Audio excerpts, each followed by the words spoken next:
नमस्कार विद्यार्थियों, आप सभी का हार्दिक स्वागत है। आज की वीडियो में हम एक अत्यंत महत्वपूर्ण प्रश्न पर चर्चा करने जा रहे हैं और प्रश्न है नए और अप्रत्याशित विषय पर लेखन। यह आपके बोर्ड की परीक्षा में 5 अंक के लिए प्रश्न आता है। भवानी प्रसाद मिश्र जी कहते हैं, जिस तरह हम बोलते हैं उस तरह तू लिख और इसके बाद भी हमसे बड़ा तू दिख। उनकी कविता की इन्हीं पंक्तियों को केंद्र में रखते हुए शायद एनसीईआरटी और सीबीएसई ने इस प्रश्न को आपके प्रश्न पत्र में स्थान दिया है। एनसीईआरटी और सीबीएसई का सदैव ही यह उद्देश्य रहा है कि छात्रों में मौलिक अभिव्यक्ति की क्षमता विकसित हो। अब बच्चों के समक्ष सबसे पहले यह प्रश्न उठता है कि ये अप्रत्याशित विषय क्या होते हैं। तो आइए हम इसका शाब्दिक अर्थ देखें। अ जमा प्रति जमा आशा जमा इत से बना है अप्रत्याशित, जिसका अर्थ हुआ जिसकी आशा ना हो।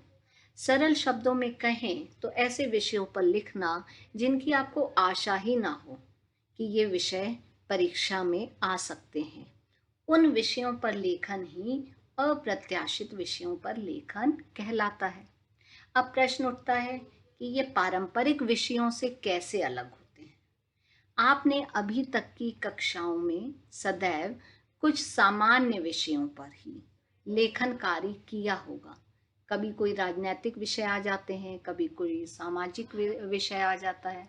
उन विषयों पर लिखते समय आप सामूहिक विचार पर जोर देते हैं, जबकि अप्रत्याशित विषयों पर लेखन में आपके अपने निजी विचार होते हैं।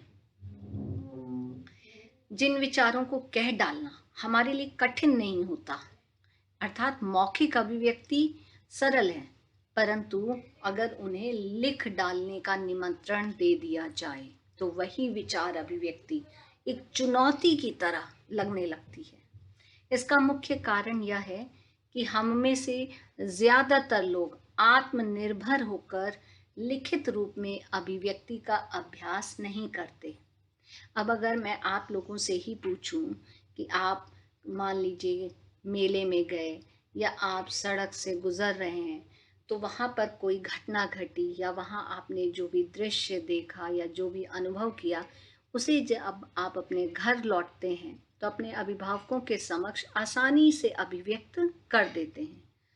परंतु अगर उसी बात को आपसे कहा जाए कि लिख कर बताओ, तो हम बच्चों को या बड़ों को भी यह कठिन लगने लगता है, क्योंकि लिखित रूप से अभिव्यक्त करने के लिए हमें सिलसिलेवार ढंग से कई बातों पर ध्यान देना होता है। और हम अधिकतर एग्ज़ाम में जो निबंध लेखन या अनुच्छेद लेखन आता है, तो कुछ निबंध और कुछ अनुच्छेदों के विषयों को रट लेते हैं और रट करके एग्ज़ाम में उत्तर लिखाते हैं, या प्रश्न उत्तर है तो उत्तरों को रट लिया और एग्ज़ाम में लिखा है। स्वयं से अभिव्यक्त करने का अभ्यास नहीं करते। अभ्यास के हर मौके को हम रटंत पर निर्भर होकर के गंवा बैठते हैं। लेखन का आशय है कि आप उस विषय को भाषा के सहारे विचार करें और उस विचार को व्याकरणिक शुद्धता के साथ सुसंगठित रूप में अभिव्यक्त करें।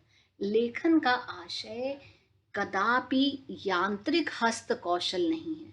यानी आप इंसान कोई मशीन नहीं है, विद्यार्थी कोई मशीन नहीं है कि उन्हें हमने निर्देश दे दिया कि आपको ऐसे लिखना है और वो हर बच्चा वैसा ही लिखे।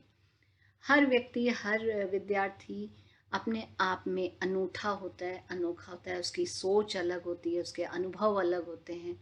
तो इसे हम लिखना बच्चों को एक मशीन की तरह नहीं सिखा सकते हैं।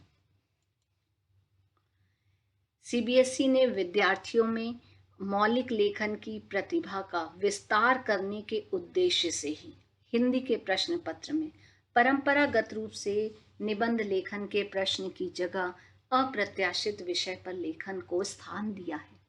निबंध लेखन पर तो आपको तैयार शुदा सामग्री आपकी पुस्तकों में आसानी से मिल जाती है और हम फिर कुछ नया लिखने सोचने की जगह उसी सामग्री पर निर्भर हो जाते हैं।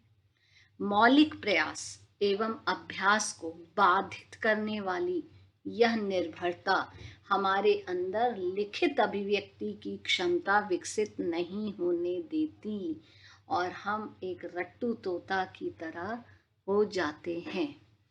अतः सीबीएसई अप्रत्याशित विषयों पर छात्रों को मौलिक लेख लिखने के लिए प्रेरित करना चाहता है ताकि छात्र मौलिक लेखन के अभ्यास से संविधान में प्रदत्त अभिव्यक्ति के अधिकार जैसे महत्वपूर्ण मौलिक अधिकार का पूरा पूरा उपयोग करने की क्षमता उत्पन्न कर सकें।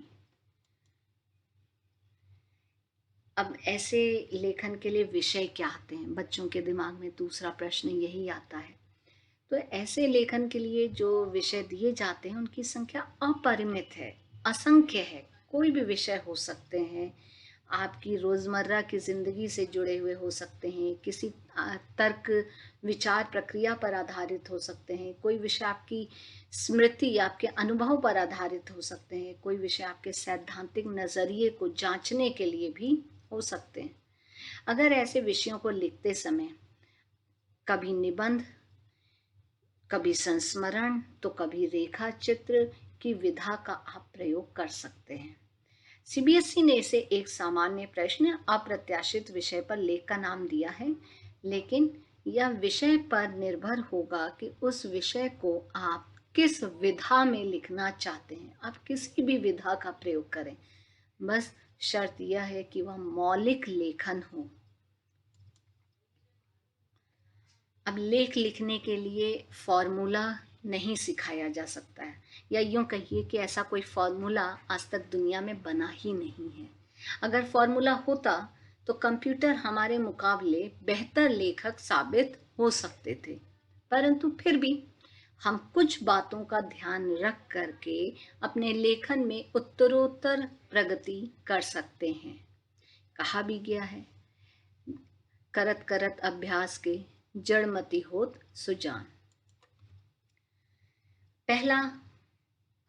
पहली बात जो आपको ध्यान में रखनी है कि अगर किसी दिए गए विषय पर आपके पास सोचने के लिए कई कोण हैं, तो आप सबसे पहले 2-3 मिनट ठहर कर या तय कर लें कि उनमें से किस कोण से उभरने वाले विचारों को आप विस्तार दे पाने में सक्षम हैं।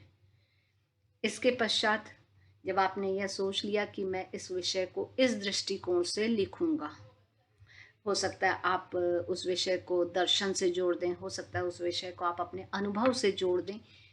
मुख्य रूप से आपको ध्यान रखना है कि आप अपने विषय का विस्तार करने में सक्षम होने चाहिए। इसके पश्चात लेख को आकर्षक प्रारंभ देने पर विचार करना चाहिए। प्रारंभ में आप जिस विचार को लेकर आगे बढ़ रहे हों उसे अपने लेख में सिलसिलेवार कैसे विस्तार देंगे, इसकी एक निश्चित रूपरेखा होनी चाहिए। तो आप जब एग्ज़ाम में प्रश्न आया, प्रश्न पढ़ने के बाद आप रफ में